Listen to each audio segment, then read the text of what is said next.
মাটির জমিন তামা হয়ে যাবে। ওদিকে জাহান্নামের চিৎকারের আওয়াজ, জাহান্নাম চিল্লায় বলবে, হে মালিক, বেনামাজি গুলো কই, গুনাহগার গুলো আমার পেটের মধ্যে দাও, আমার পেটের মধ্যে ক্ষুধা। নবী আপনিই তো ভয়ঙ্কর হালাতের কথা বলছেন।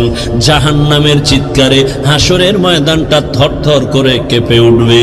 এমনকি আমার আল্লাহ রাগ হয়ে আওয়াজ দিবেন, লিমানিল মুলকুল ইয়াউম লিল্লাহিল ওয়াহিদিল কাহ্হার।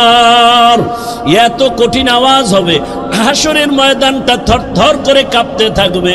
ও নবী আপনিই বয়ান করেছেন, এত কঠিন হালাত, নারী আর পুরুষ সব উলঙ্গ দাঁড়াবে হাসরের মাঠে। আম্মা জান আয়েশা বলেন, নবী মানুষ কি লজ্জা পাবে না? কয়, ওরে আয়েশা জানো না, এমন ভয়ঙ্কর হালাত হবে, একজনের দিকে আর একজন তাকাবারও হুঁশ হবে না। এমন কঠিন অবস্থায় আল্লাহর নবীরা পর্যন্ত কান্না শুরু করবেন।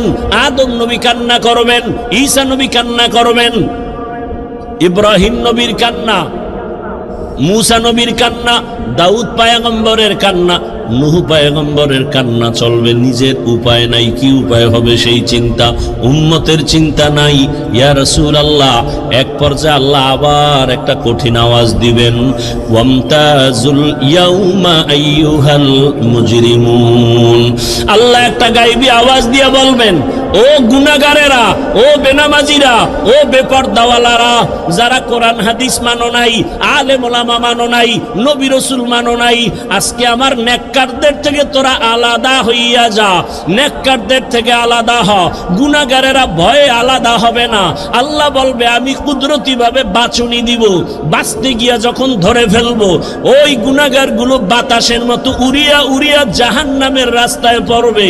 আর আল্লাহ বলবেন, ও আমার নেকাবুলওয়ালা, ও পর্দাওয়ালা নামাজি, সূর্যের গরম মাথায় লাগাইস না, আরশে আজিমের নিচে গিয়ে অপেক্ষা কর, রহমতের নবীর সাথে তোমরা সব জান্নাতে যাইবা। আর যারা গুনাহগার বেনামাজি, এদেরকে জাহান্নামের পথে দাঁড় করাইয়া আল্লাহ বলবে, ও ফেরেশতারা লাইনে দাঁড় করাও, আর আমি বাম হাতে আমলনামা দিব। ও রহমতের নবী, আল্লাহ যদি আমি আবু বকরকে ডাইকা বলে, আবু বকর আমার জান্নাত পাইয়া কি নিয়ে আসছো বলো, আমি যদি বলি আল্লাহ তোমার জান্নাতের মোহাব্বতে তোমাকে পাওয়ার জন্য নামাজ রোজা তেলাওয়াত জিকির নিয়ে আসছি, আল্লাহ যদি বলে আবু বকর আমি যেইভাবে নামাজ চাইছি ওইভাবে হক আদায় করে নামাজ আদায় করো নাই, আমি যেইভাবে রোজা চাইছি ওইভাবে হক আদায় করে তুমি রোজা আদায় করো নাই, তোমার আমল আমার কাছে পছন্দ হয় নাই, সাথে সাথে আমার উপরে জাহান্নামের অর্ডার জারি হয়ে যাবে।